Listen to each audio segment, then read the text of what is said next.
mga Lods, for today's video po, may nagtanong po sa akin na isa kong viewers, no? Hindi ko na po babanggitin yung pangalan niya, pero sabi niya po sa akin, ma'am, natural lang po ba na mag-video sex kayo ng ka-LDR mo sakaling matagal na kayo na magkarelasyon? Pwede po ba yon? Salamat. Ang ganda Lods ng tanong mo kasi po relate ako dito kasi dati po ako nagkaroon ng ka-LDR. 3 years din kami sa relasyon at yun no, never meet nga kami kasi nga po financial problem, no? Hindi po kami nagkita. Alam niyo Lods, sa LDR talaga, minsan, no, hindi may iwasan na ang lalaki ay nagyayaya makipag-gergeran. Kapag po kayo ay bago pa lang sa relasyon, no, kunwari wala pa kayong 1 taon, no, ganyan, 6 months pa lang kayo, 5 months, so hindi po muna dapat ginagawa yan, no.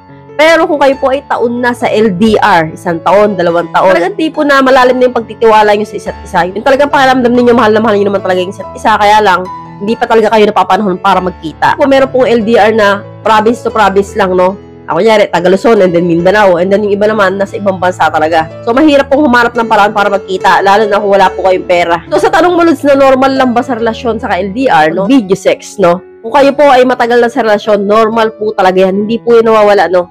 Huwag po kayo mahiya, Lods, na gawin yan kapag po kayo ay nasa LDR. No, normal po yan. So, maging ako, Lods, no, to be honest, no, ako po ay may ka-LDR, no, 3 years relationship at talagang hindi kami nagkita sa personal, no? Ginagawa po namin talaga yan, no?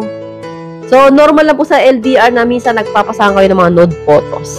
No? Yung mga nakabikini lang, nakabrief. Minsan nga wala pong brief. So, normal po yan na minsan nagpapalitan kayo ng picture, no? Alam niyo nang ibig ko sabihin, no? At minsan, syempre, hindi naman nagtatapos doon ng lahat. Hindi tayo nakokontento. Kailangan po natin ng video call. Video call na gusto natin actual na ginagawa, di ba? Huwag po kayo mahiya, Lods, no? Kasi po normal na normal po yan, no? Pero, hindi lang po yan nagiging normal kung kayo po ay bago pa lang. No, kunwari, 3 months pa lang kayo magka-LDR and then nagyayaya ka na kagad ng Georgia sa call. So, hindi po normal yun. Ang sinasabi ko dito, kailangan at least 1 taon mo muna kayo, no? 2 taon, ganyan. Hindi nga pag matagal na, pwede na yan, no? So, huwag po ay mahiya talagang lahat po ng LDR ginagawa yan. So, sinungaling ka kapag di mo ginagawa yan sa LDR. So, share ko lang story ko, no? Ako po ay may ka-LDR and then yun na nga, no? Siguro 1 taon kalahati kami ng parang nagtiwala na ako sa kanya ng lubos at ganoon din siya sa akin. Alam ko password niya, alam niya din yung password ko. So, hindi po talaga yun, Lods, may iwasan sa LDR, no? Kasi po, mas maganda na pong gawin niyo po yung kasi naman tumingin ka ng iba. Kasi tumira ka ng iba.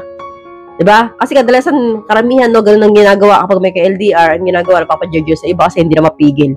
So, mas maganda na lang na kayong 2 na lang sa video call. So, believe nga po ako sa mga ganun tao yung talagang sa video call na lang, no? Kasi humanap ng iba, no? Tumingin ng iba, dun na lang. Kaya po, Lods, no? Kung kayo po ay nasa LDR at ginagawa nyo po yan, no? Lalong-lalo na kung may katagalan na kayo, talagang hindi kayo nakikita.